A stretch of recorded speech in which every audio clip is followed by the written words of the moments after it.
Hey, Carl. Hello. It's a surprise one for you.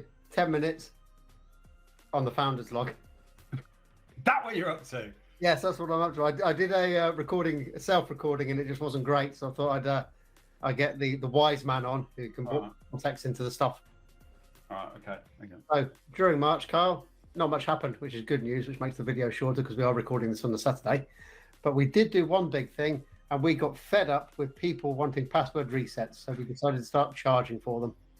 Yeah, that's right. Yeah, we have. We've introduced a flat rate charge for somebody who forgets their password.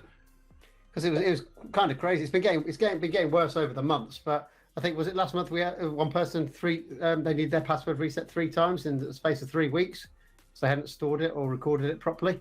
Yeah, that's right. Yep, they did. So our theory behind this is that, okay, well, if you're not going to look after your password, we can try and scare you with cybersecurity stuff, but that's clearly not working because you're still not saving your password. So maybe if we charge you £15 each time you need your password reset because you've forgotten or lost it, then you're going to have to explain that to your boss each time when they get a £15 invoice in for having your password reset. What's going on here? Maybe that will scare you enough into storing it correctly in your password manager. Yes, technically, it's the employer's responsibility to manage this, and they don't, because the history of password management is if you forget your password, the IT support help desk will reset it for you, and that is a known running joke in IT. And in fact, everybody knows that joke. That's been the problem. No accountability. What this is going to do is push back on the owner of the business. So now we're going to invoice you and you're going to pay for this, which is not, they're not going to like that. So they're going to lean on their employees and say what's going on. And it might actually get them to realize, take this a bit more seriously because it's costing them. It's the only thing that people listen to. Well, we'll find out soon. And when I did post it on LinkedIn, I got quite a bit of support from other IT companies. So as we know, it's widespread. Yeah. Oh, yeah.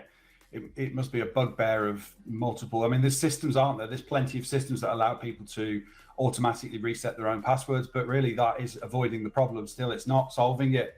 That's a bad thing because it can be exploited pretty easily. If you allow an end user to be able to reset their own password, well, it's not going to take a genius for someone else to be able to do it. Oh, we did 3 podcasts as well in March, Carl. We did one about using confidential email in your business and why it's worthwhile. Yeah. Handy if you're sending passwords through an email in confidential mode. Shouldn't be sharing passwords that way, but if you are, confidential mode should be used regularly by people. Then we had Chanel Greco of Separus on the podcast. That's our first guest in a long time, and we had a deep chat about Google Apps Script. Yeah, that was a good podcast. That she's pretty talented. She also gave some good insights about growing YouTube channel as well. She's done really well with that. That was some good stuff. Is it quite bright where you are? Because you have basically become monochrome. You are black and white, and I can see all your cat hairs as well. This is normally where there'd be curtains or a blind, and there isn't at the moment because I'm decorating this room, so it's really bright when the sun comes in at the moment. Final podcast was about Google Voice and why it's better than alternative VoIP solutions, and I think the key bits there were that it's constantly getting new features, but there's also you're not tied into a 5 or 7 year contract. It's just a monthly thing. You add and remove people as you want. I reckon it is the simplest business phone system actually out there. It's the simplest one to do. And it also now has no per minute charging. So you just pay your £15 a month and that's it. Unlimited, do what you want. You mean by that is that now they've reduced the call rates in the United Kingdom to 0 pence. So it's £15 when you call. It's across Europe. So any country in Europe as well. And the USA.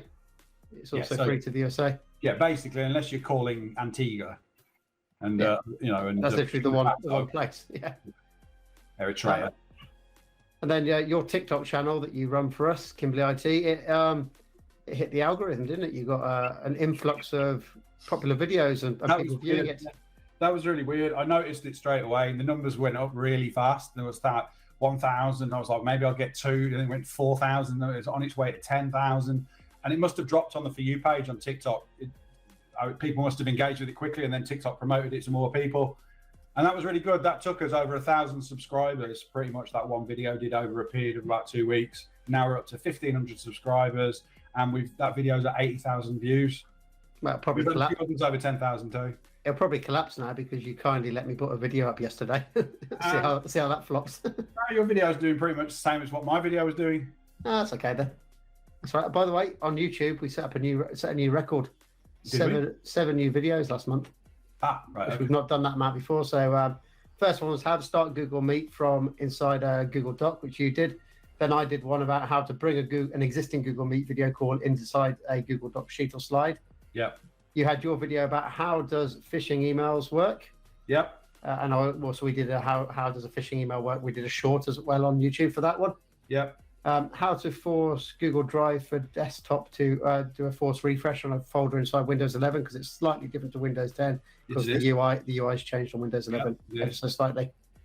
Then we did how to access Task Manager on a remote computer, because, as you said, a lot of people hit the Control-Alt-Delete button by accident, and that's the Task Manager on their own computer, not the remote one. Yeah, I did that one because it's actually been knocking around for like normally 20 years that people have been flinging Control-Alt-Delete and then going, I can't end it, it doesn't work.